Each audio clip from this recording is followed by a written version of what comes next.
In this series, I'm following in the footsteps of 3 men who set out across the globe in search of lost treasures.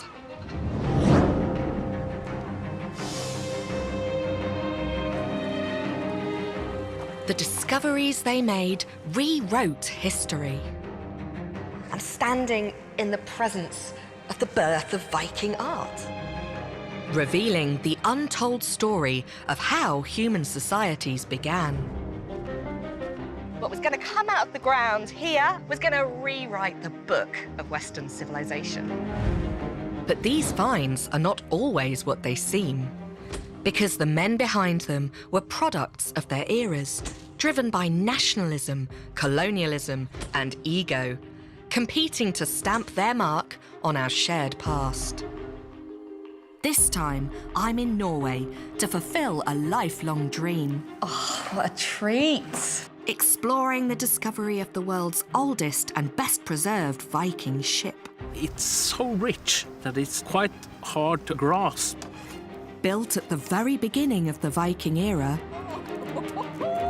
it was buried as part of a royal funeral. Somehow, the ship and its vast collection of burial treasures survived almost intact for a millennium before it was rediscovered in 1903.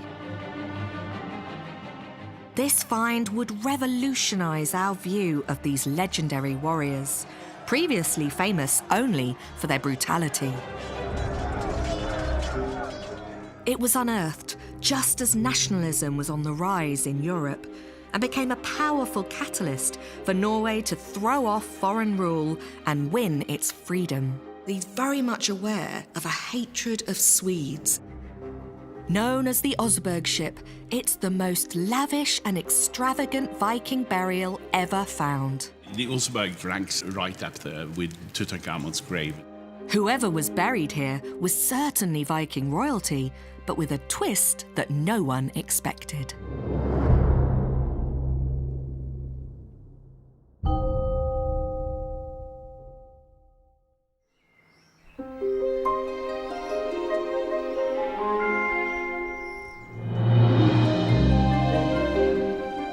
On the 10th of August 1903, the director of Oslo University's Museum of National Antiquities found himself on this remote farm 70 miles from his office. This quiet, unassuming professor from Sweden had been persuaded to investigate a mysterious mound of earth by the landowner, who was convinced it contained something extraordinary. As it turned out, he was right. For the professor, this would be the find of a lifetime. But even he could never have imagined just how significant it would turn out to be when the dig commenced a year later. What the subsequent excavations revealed wasn't just astonishingly well preserved. After more than 1,000 years in the ground, it also showed us a level of craftsmanship and artistry of such sophisticated, intricate beauty that it would radically transform our understanding of one of history's truly legendary cultures.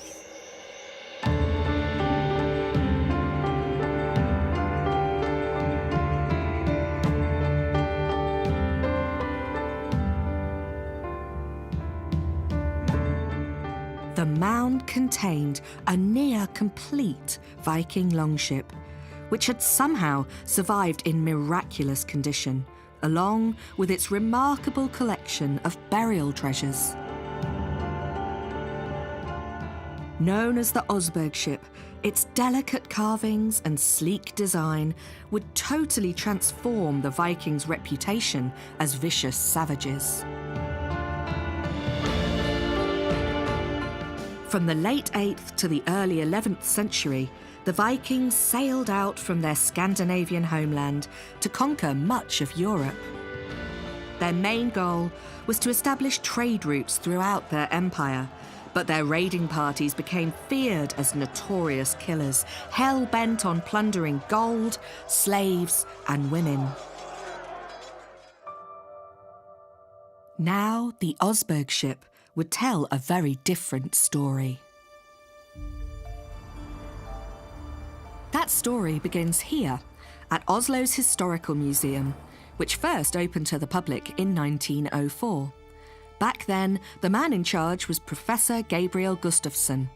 He had moved to Norway from his native Sweden in 1900 to take up the prestigious job of Director of Antiquities at the museum, then housed in Oslo's university buildings.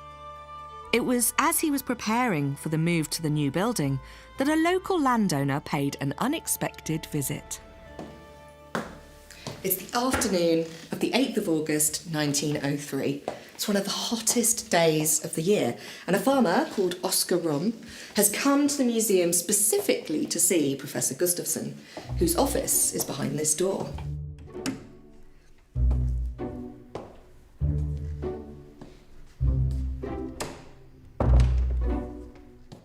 It just happened to be Gustafsson's 50th birthday.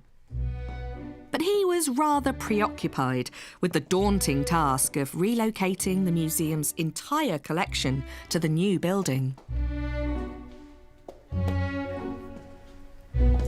So when he was interrupted by a farmer babbling on about some Viking ship buried on his land, apparently Gustafsson was not very impressed. This is Oscar Rom's account of the meeting. The professor did not look up. He looked very weary where he sat. He whimpered once and said, "Well, they all say that." But then Oscar produced from his pocket a piece of wood about the size of this pencil. It was intricately carved oak, inlaid with silver, part of an ancient ship's tiller. Suddenly, Gustafsson was very interested indeed. Fortunately, the museum also holds Professor Gustafsson's archive, which can tell us what he really thought about farmer Oscar Rom's visit. These boxes contain Gustafsson's work diaries, sketches, and copies of his professional letters, including one he wrote immediately after Oscar left his office. We have a copy of the first letter he actually wrote to Oscar Rom on the 8th of August 1903. So it must have been just after the visit from Oscar Rom. So this is his handwriting? This is his handwriting. What does it say? In the mound, there probably is a grave from the Viking time that is of scientific importance. Any disturbance is prohibited. Wow. If someone breaks that rule, they will be prosecuted. You say that? Yeah. That's fantastic. Yeah. Do you know what? For such a short letter, yeah, he has laid out his case completely. Yeah. He's found this ship. He thinks it's a Viking burial. Yeah. He thinks the university should get in there. Absolutely. Anyone who's going to go in and look at that mound is going to be prosecuted. Yeah. It's so succinct. He knows what he wants, I think.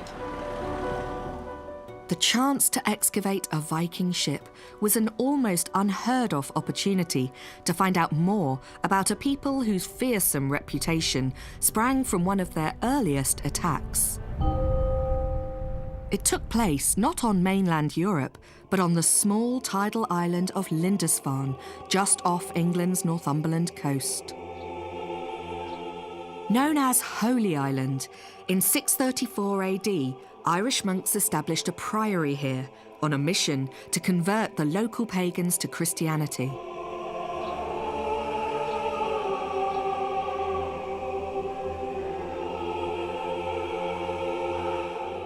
This became the centre of Christian faith in northern England and a beacon of civilization across Europe. Far from the distractions of the mainland, the monks lived a simple but industrious life of worship and study. They were also celebrated artists, producing ornately illuminated manuscripts like the Lindisfarne Gospels, one of Europe's greatest medieval artworks. But then, in the year 793, everything changed. On the 8th of June, life in this idyllic island monastery was suddenly and violently shattered.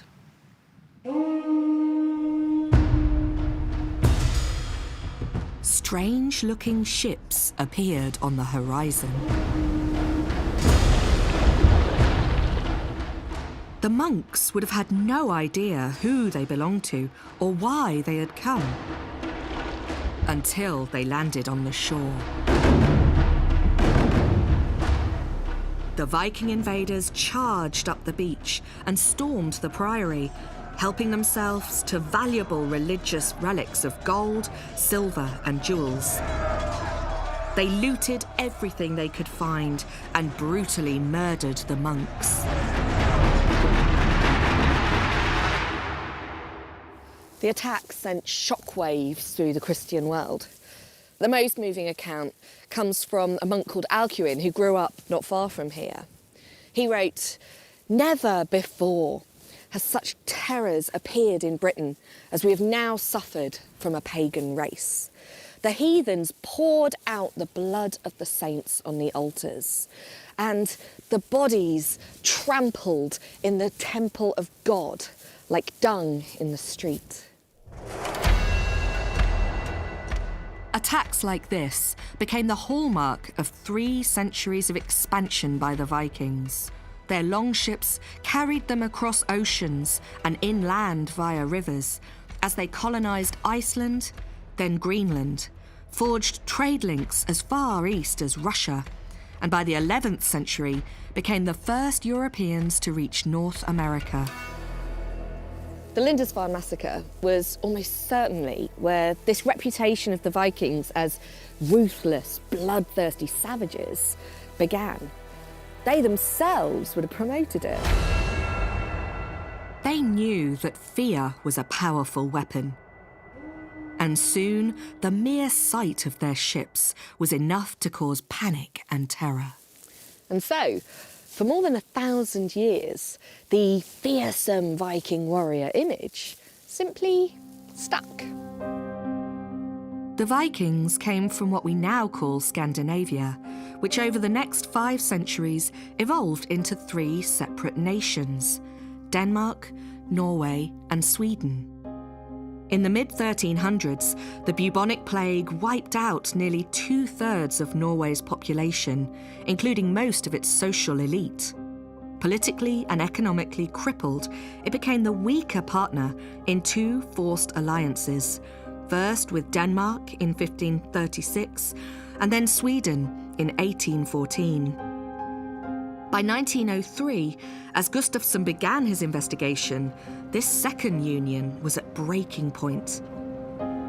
Norwegians were determined to reclaim their independence, and Swedes were often seen as enemies. Against this backdrop, the Swedish Gustafsson prepared to inspect the mound, which he now believed could contain a Viking ship burial. He wanted to leave immediately, but that evening he was due to celebrate his 50th birthday with his family. So early the next day, he set off. I'm following his trail, roughly 70 miles south, to Oskarholm's farm near the small town of Tonsberg. Gustafsson's letters give the impression of a cool, calm, collected kind of guy. But as he tumbled down the tracks to Tonsberg, I can imagine he had a mix of excitement and trepidation. Was this going to be the find of a lifetime? Was it going to secure his reputation in the academic world, maybe in the public imagination? Or, as I suspect, would he have also feared it could all turn out to be a false alarm, or even a hoax? The professor arrived early on the 10th of August 1903, and Oscar excitedly brought him to the mound of earth on his farm. Gustafsson did some initial exploratory digging, and soon he discovered the irrefutable evidence that he really needed. This is what he wrote in his diary. When examining the mound, we first encountered a burial chamber, a kind of roof which protected the tomb. Below, I came across riveted oak tables. The whole thing is exceedingly solid, it has also remained excellent as far as we've been able to see so far. What he didn't yet know was that beneath his feet, the clay and peat of the mound had been kept wet by a small stream, the perfect conditions to preserve the thousands of wooden fragments for over a millennium. This was it. It was definitely a Viking ship burial. But the next question was, would Gustafsson be allowed to excavate it? The problem was, Norwegian law stated that any treasure found belonged to the landowner, which leads us to the curious tale of Oskarom's neighbour, Johannes Hansen, who until very recently had owned this land. Like many working-class Europeans in the late 19th century, Johannes had left for the United States in search of a better life. But he soon found himself down on his luck, living in squalor in the slums of Brooklyn. In desperation, he turned to a fortune teller, who told him that to become rich, he didn't need to suffer such hardships in America, because hidden on his farm back home was a great treasure. Hansen was hooked. As soon as he could, he rushed back to Norway and began excavating the mound. But he didn't find anything, so he stopped digging. He was worried he'd hit on a plague pit full of victims of the Black Death. It wasn't, but ironically, poor Johannes soon died of an illness he'd contracted in America. For Oskar Rum, who bought the land in 1903, this turned out to be a rather fortunate turn of events. Oskar wasn't just lucky, he was also shrewd. If there was buried Viking treasure here, he knew that as the legal landowner, he could simply sell it to the highest bidder. Gustafsson was appalled. He realised that if he was outbid, the fragile ship would almost certainly be destroyed and lost forever. What's more, winter was fast approaching, and the ground would soon be frozen solid, so digging would have to wait until spring.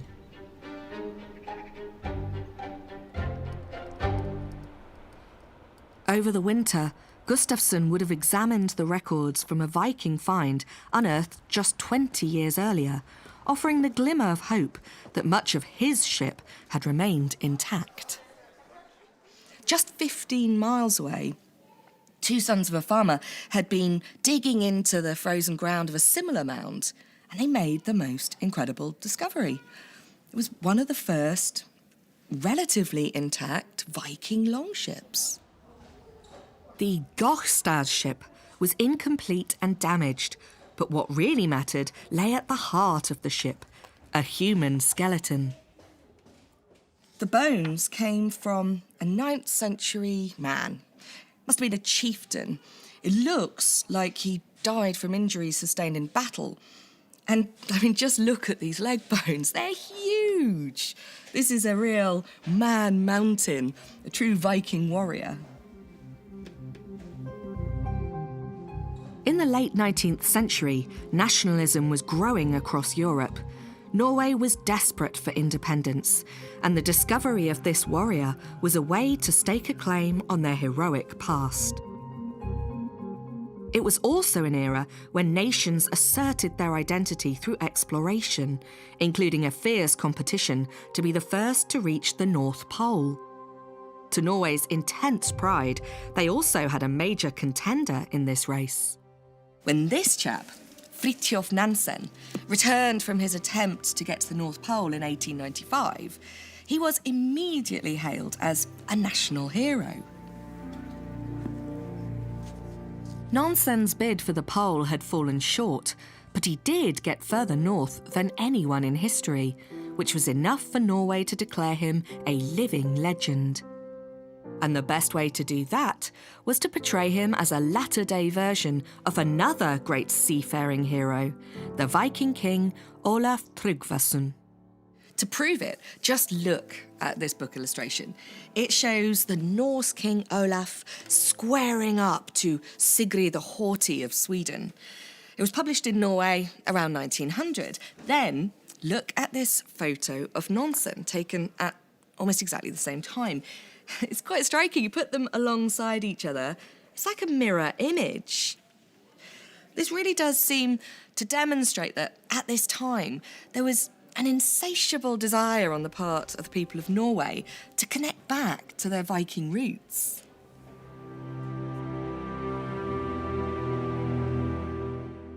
This put Gustafsson in a difficult position.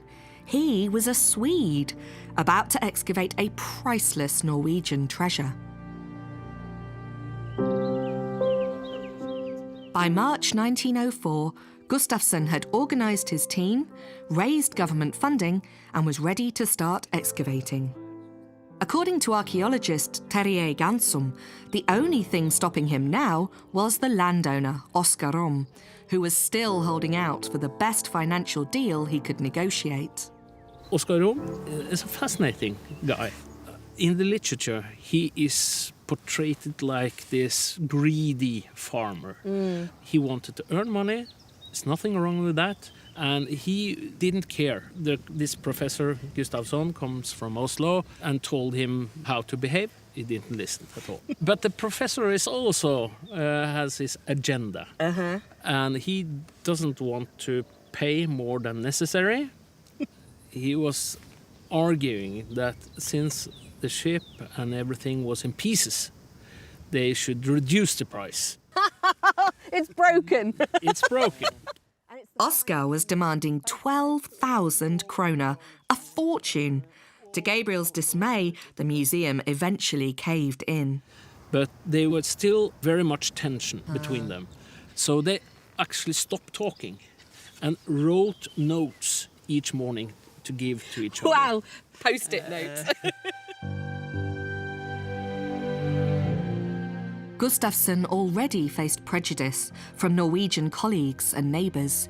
Now he was to lead the world's biggest dig under the gaze of a nation ready to hijack it for its nationalist cause. The excavation began on the 13th of June 1904. Anticipation was running high. People expected a ship, a warrior, and treasure. But then, disaster. Almost the first thing Gustafsson discovered was a trench dug centuries earlier into the burial chamber. He realised to his horror that any precious metals had disappeared, probably looted by grave robbers. The disappointment was enormous because the whole country was expecting him to find incredible treasures. Within his own collection at the Historical Museum was a superb example of a hoard of 9th century Viking treasure, discovered in 1834, yet again on a farm just 30 miles from Oslo. This is known as the Hun hoard, and it's one of the largest Viking hoards of gold ever discovered. There is 2.5 kilograms of gold here, and it tells us so much. Down here you can see coins that have been reappropriated as pendants. This is a Roman coin that has had this fitting attached to the top to turn it into something that can be worn. This utterly beautiful collection of objects tells us that Vikings got as far afield as Byzantium, Constantinople, that they had these contacts over with the British Isles, Anglo-Saxon England, Celtic Ireland. Some of these beads that you see, there's coral there from the Indian Ocean. You've got Asia represented. These are things that are coming from all over the known world.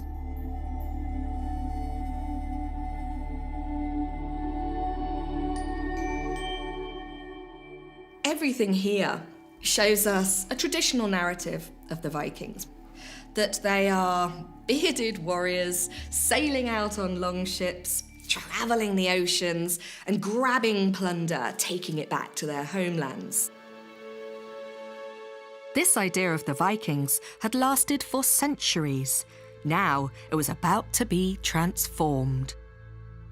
As the dig progressed, Gustafsson's dismay turned to joy. The waterlogged soil had preserved a very different kind of treasure, personal possessions designed to accompany a Viking into the afterlife. Far more precious than gold or jewels, these wooden objects would have been found in Viking chiefs' homes and feasting halls. Never before had Viking life been seen in this intimate detail. You have these wooden pieces of the ship, a sledge, and you have tapestries. You have all these brilliant artifacts with carvings and so on, very high quality, and all this type of handcraft. What we have here is everything that would usually be lost. Materials and wood. And it's so rich. Oseberg is so unique that it's quite hard to grasp.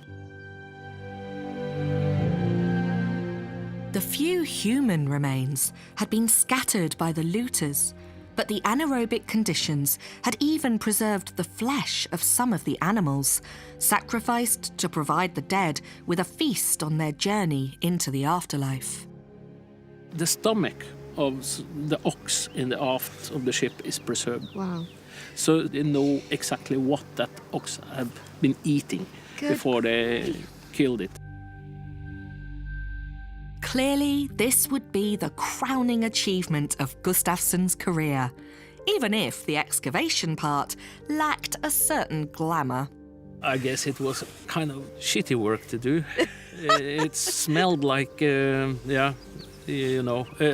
15 horses decaying, starting the new decay when they're reopening. You see, I hadn't even thought about that. Yeah. Oh, yuck. And Gustafsson says also in his diary that it's not very fun that people sitting on top of the mound and looking down on with his bottom in the air and excavating stinky horses. I know. I mean, he does write, doesn't he? He does talk about people looking at him, being watched, being observed. The press in particular, he's not happy about the press, is he? No, I guess he is the old-fashioned academic who wanted to have quiet and order. Gustafsson's meticulous record-keeping and systematic documentation were years ahead of their time, and vital to the success of this huge interdisciplinary challenge. The practices he pioneered for the Oseberg dig would be studied for decades. Some are even still in use today. He is the first archaeologist in Norway using millimeter paper to get accurate documentation. He also is one of the first to use photography, so we should be super happy that it was Gustafsson taking charge here. He was aware how much this would mean for the future. For 115 years, it looked like no other significant Viking ship would ever be found. But in the autumn of 2008, archaeologists were surveying a known Viking settlement when they detected the unmistakable outline of a ship. Could this find be as rich as the Oseberg? 2 years later, and I'm lucky enough to be able to visit Norway's first Viking ship excavation since Gustafsson's. Building on his legacy, this team has the advantage of 21st century technology to help them, which is just as well. This ship's timbers have completely rotted away, leaving just a faint impression in the soil. Even so, it's a national event for Norway, with live streaming over the internet, plus a week-long series of live broadcasts from the site. So just imagine the impact the fully preserved Oseberg ship would have made at the time.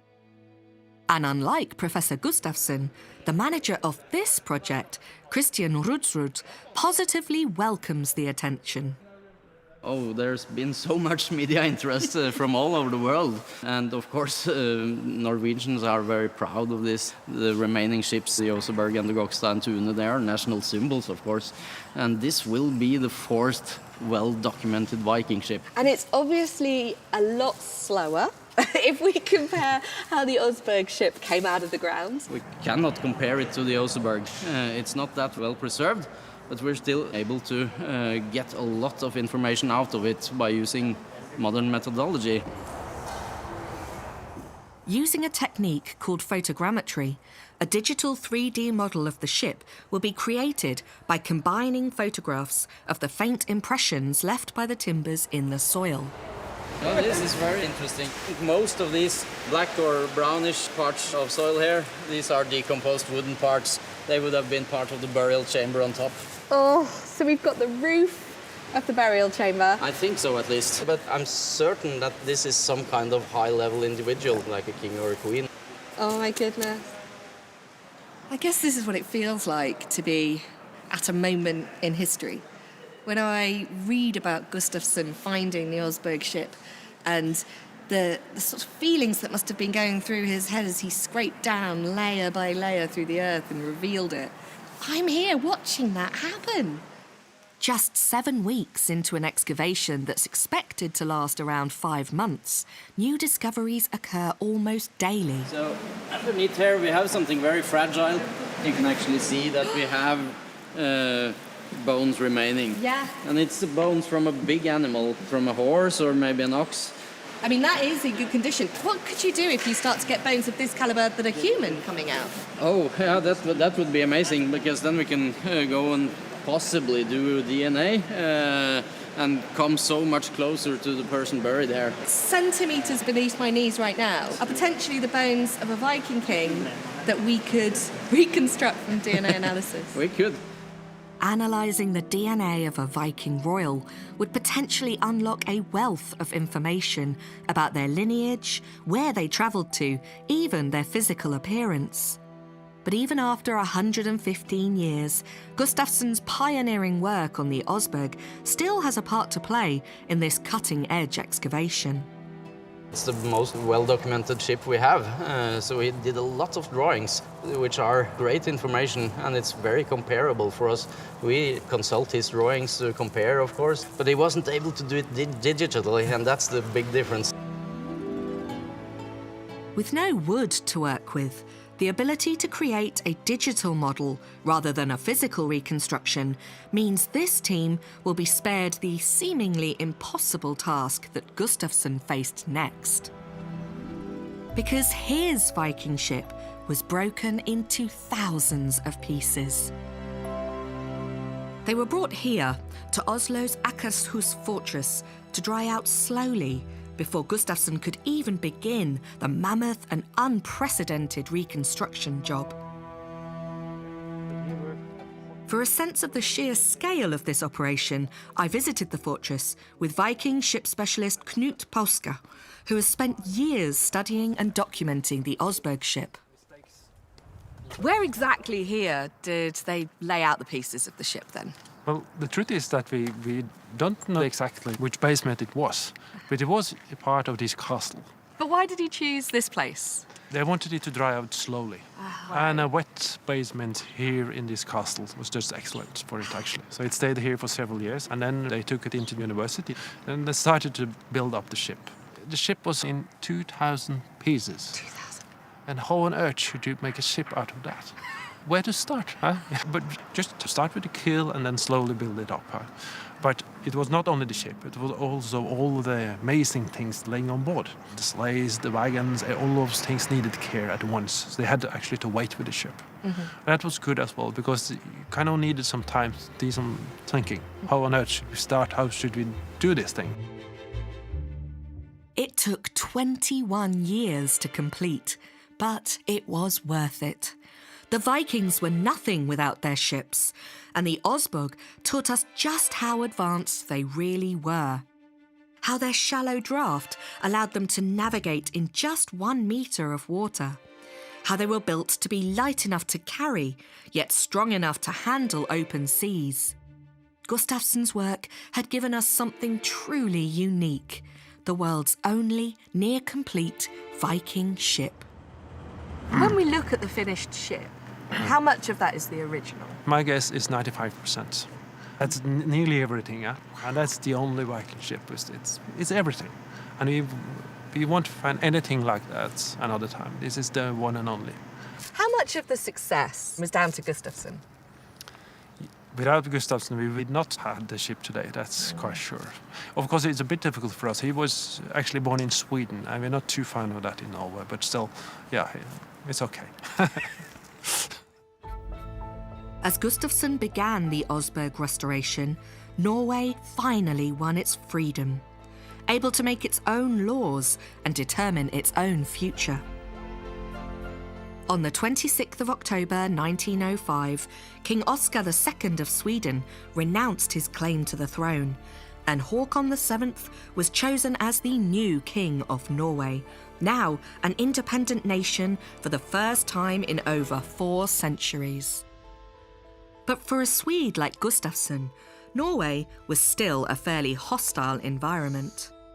He had lived here for 5 years, married a Norwegian, worked and raised a family here, but he felt people never let him forget he was an outsider.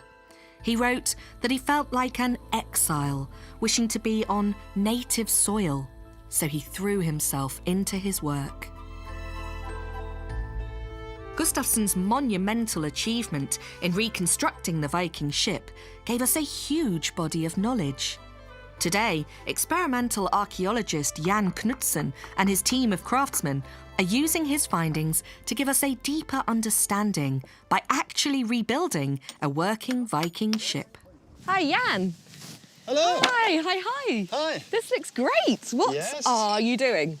We're going to split this huge log to make boards for our ship. Now, I thought there'd be chainsaws, great big double-ended saws, but there's nothing like that here. That's not exciting at all. We're making it the old way, like the Vikings did it. So they used iron wedges like this Okay. to split. And then afterwards we use bigger wooden wedges and big sledgehammers to split the log. God, it's such an amazing process to watch. I really want to have a go. Guys, can I have a go? Yeah, of I course. really feel like having a... I want to use this hammer because it's got a bigger head. I'm feeling strong. Hang on. Take the middle ones. Yeah. Okay. Ah, come on. That feels good. Yeah. Take out some rage. Quite impressed by myself. Yeah. I'm impressed too. Thank you. I think I'm done. Rolf, would you... I'll let you take over, Rolf. It took the team 3 back-breaking hours to work their way along the entire length of the log. Oh!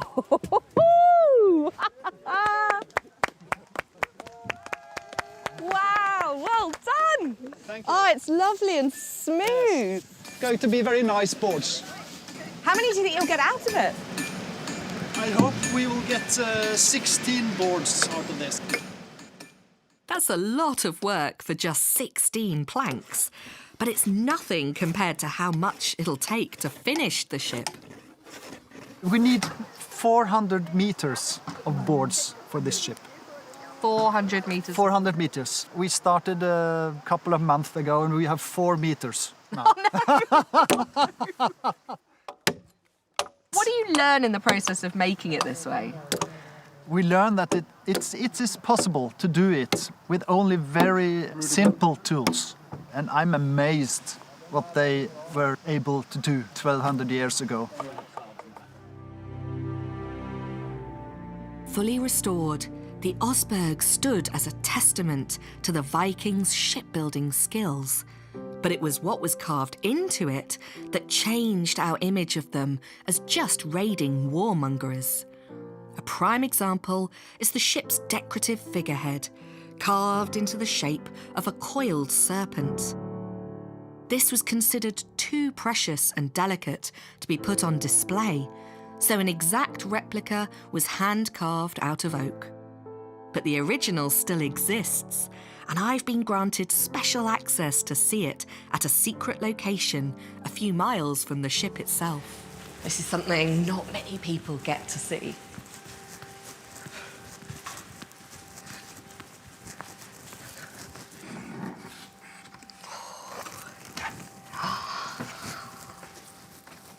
Oh, what a treat.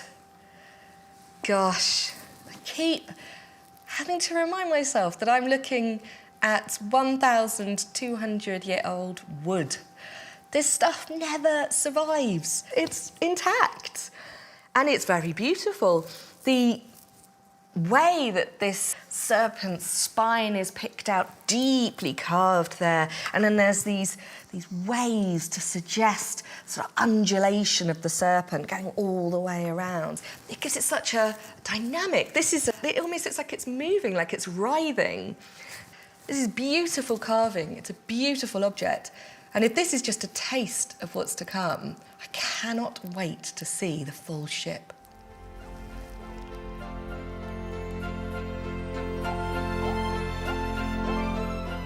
Armed with this newfound appreciation, it was finally time to visit Oslo's appropriately named Viking Ship Museum. This unique cruciform-shaped building was designed almost a century ago, specifically to house the Osberg ship. After the separation from Sweden, granting Norway's greatest treasure a home of its own was a point of pride. So in 1926, when it was time to transport the Osberg across the city to the new museum, people lined the streets to catch a glimpse and cheer it along. And I, for one, can't wait to see it.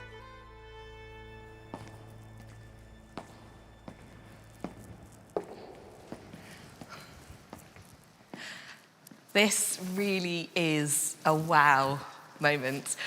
I know presenters are constantly walking into staggering places and going, wow! But this is something else for me. It feels so special to just get to see this ship in the flesh, and it looks like it was made yesterday. You can see why people thought it might be fake, because it's just in such incredible condition, like it could just sail out of this room right now. The first thing that strikes you is the shape, with its elegant, sweeping curves. At just over 70 feet, it's actually shorter than typical longships, probably because as one of the very earliest built, it blazed a trail for later designs. Then your eyes begin to take in the detail. Wow.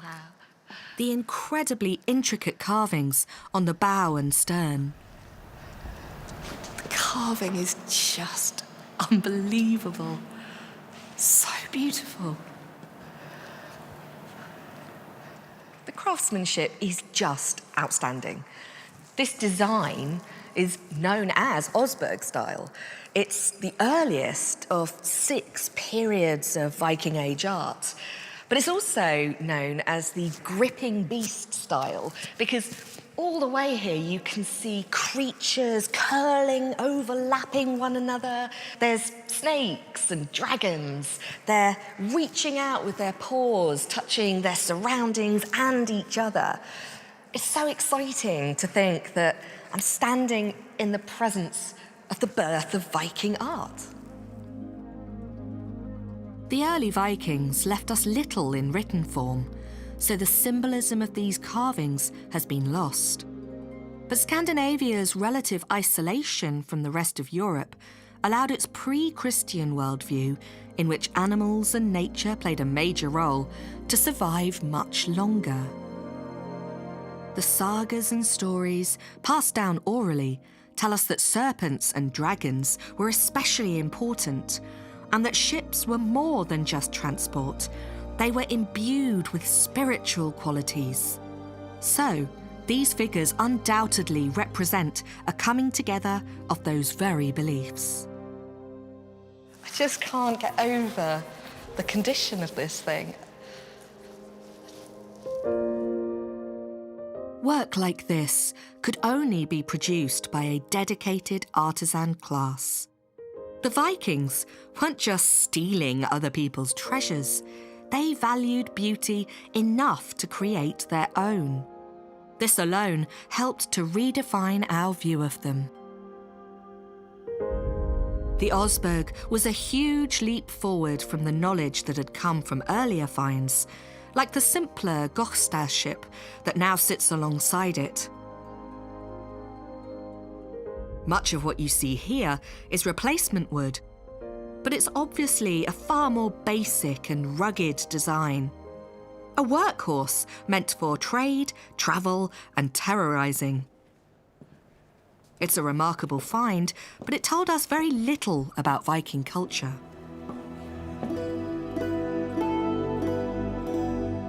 When it came to the Osberg discovery, the ship itself was the star attraction, of course.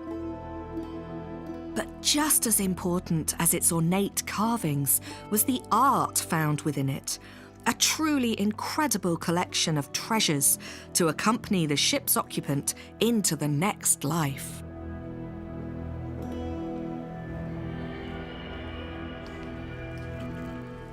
So the Osberg ship is pretty amazing, but look at this. It's a cart.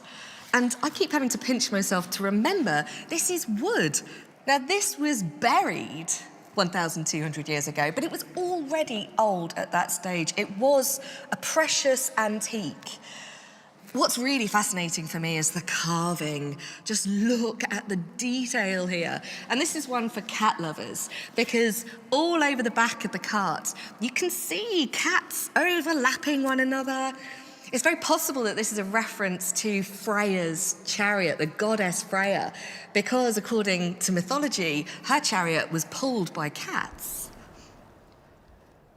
From Odin's ravens to the monstrous wolf Fenrir, animals feature heavily in Norse mythology.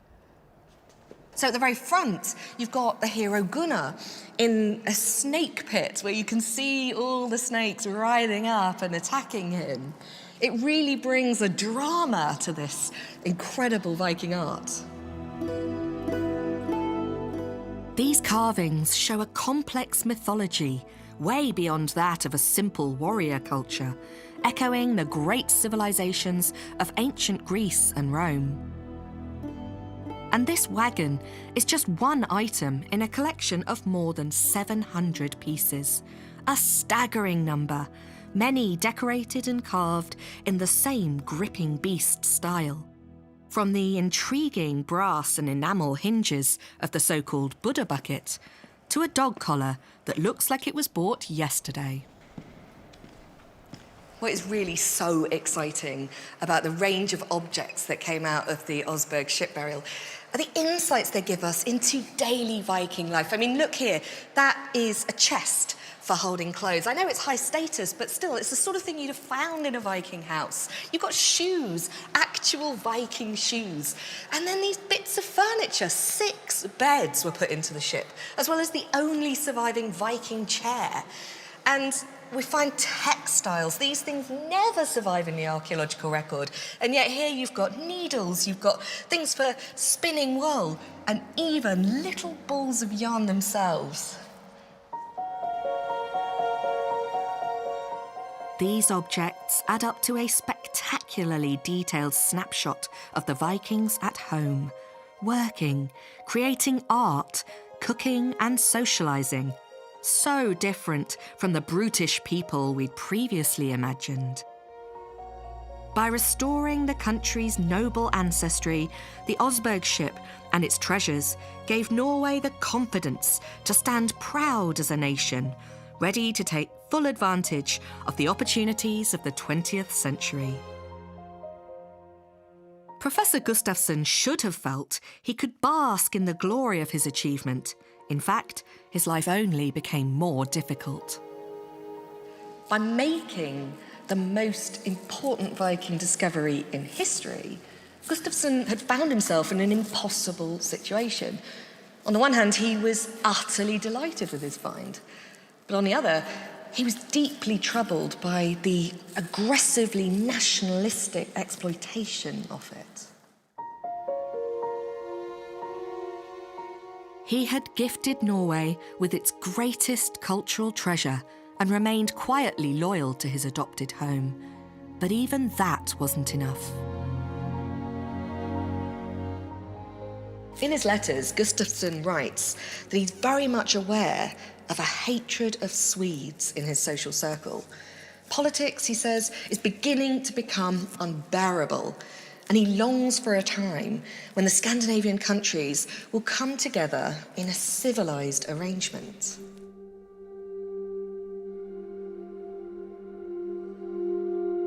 As Gustafsson began the restoration work, the Osberg presented the world with yet another revelation. This time, it came from the human remains.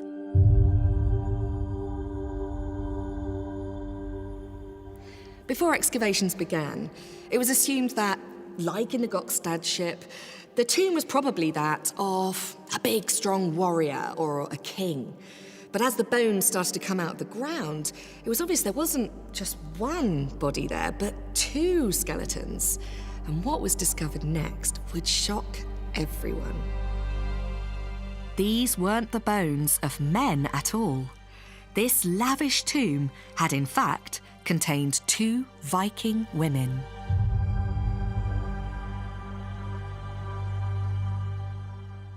Mariana Muen has studied the remains while researching the roles played by women in Viking society. How outrageous was this discovery when they found out it was women? It was massive, really, really massive. The discovery of this burial was at a time when the Viking Age was big news anyway. And so there was this whole desire to link the sort of the Viking Age to present-day Norway by seeking a glorious past.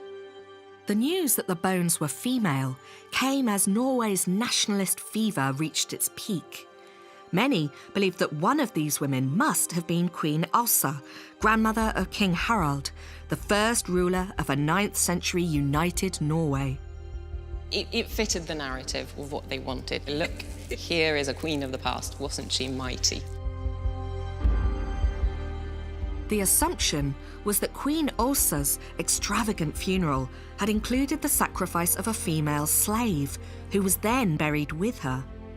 But in 2007, modern scientific analysis produced yet another surprising turn in the story. The younger lady's teeth show evidence of having used a toothpick, which isn't something you would associate with a slave. Samples taken from the bones indicates high-status diets for both of them. But then there are other indications like the shoes, and they're very fine shoes indeed. So both of these bodies show indications of being high status. Even now we're having conversations in 2020, this idea that women could have high status, power, and be commemorated in this way, it still doesn't seem to fit. You sort of have this narrative of Viking Age society as if it was completely male-dominated, but that's not what we see in the archaeology. That the Oseberg ship burial contained not one, but two powerful women, told us that our view of the Vikings as an entirely male-dominated culture was simply wrong.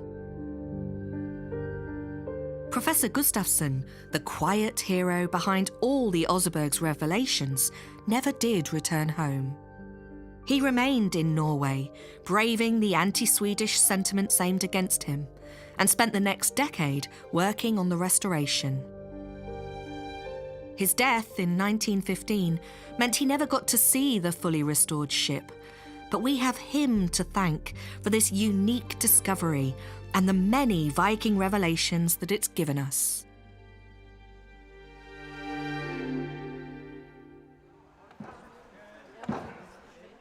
The animal carcasses and other objects discovered on the Osberg ship told us that feasting was an essential part of Viking life. Today, experimental archaeologists use this evidence to recreate Viking feasts. This helps fill in the gaps in our knowledge and reveals more intimate details about Viking life.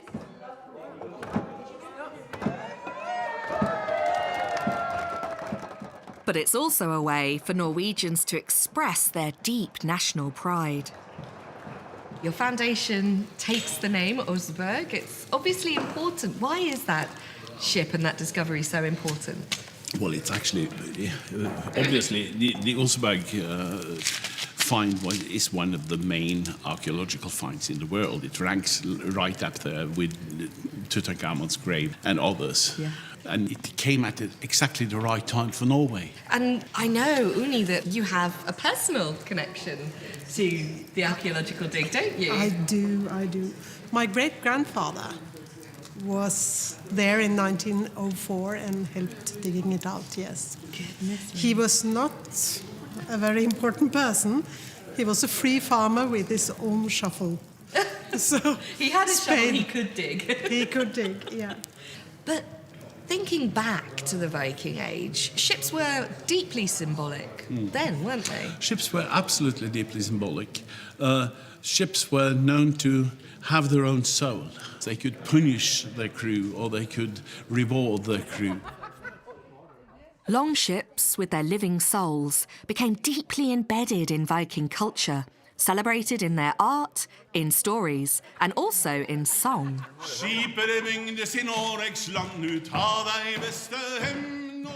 From the games they played to how they ate and what they wore, it's remarkable how Gustafsson's Osberg ship discovery is still giving us new information today.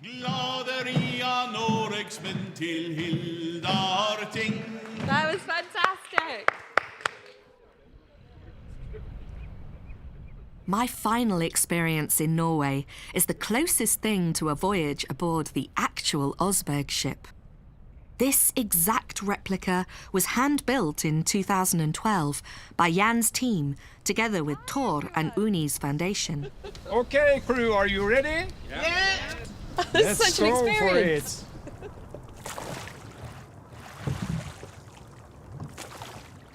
It was created mainly to prove that the original was indeed seaworthy, not just ceremonial, as some people thought. But it also shows that as well as a feat of great endurance, a Viking sea voyage was one of quiet contemplation. You can study Viking ships as much as you like from books, but this is where you really learn.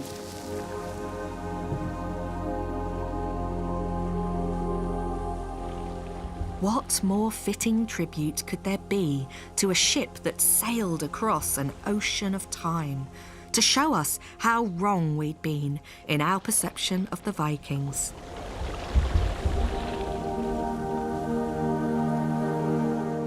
And to think how easily it could all have been lost.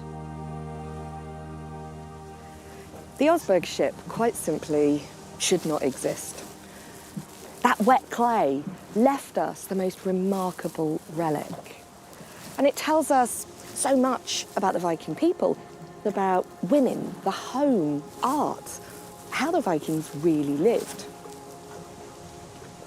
But Gustafsson is as much a part of history as the ship itself, as he pulled those bits of wood out of the ground piece by piece. He was saving two groups of people. He was rehabilitating the ancestors of the past, and he was galvanizing the Norwegian people of the 20th century. That is the true power of archaeology.